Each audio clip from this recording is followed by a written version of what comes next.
There I was, standing shamefully in a courtroom, surrounded by demons on my left and angels on my right. Satan as the persecutor, holding millions of records about my life, and God sitting on a throne with a mighty gavel in his hand. I had no lawyer.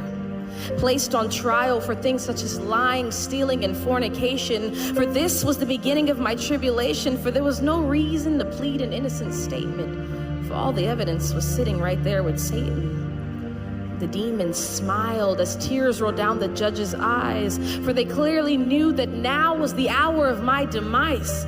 But wait.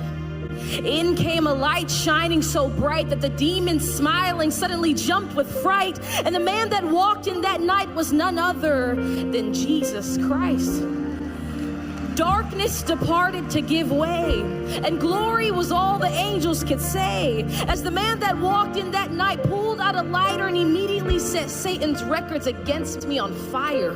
He took the sentence file and erased my name, looked at me in the eyes and said, "Daughter, I'll take the blame."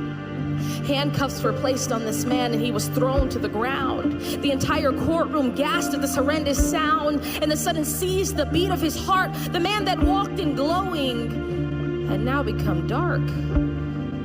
I did this to him. My lying, my stealing, my cheating, and he took the pain and spent 3 days in the hell that I was to go to for eternity.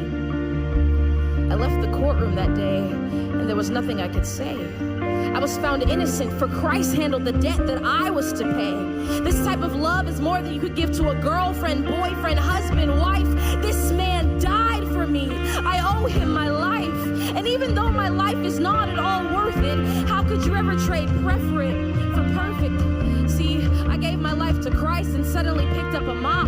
The lying, cursing, cheating, all that had to stop, because my life had been bought. And it'd be a shame to sit there and do nothing but let it rot.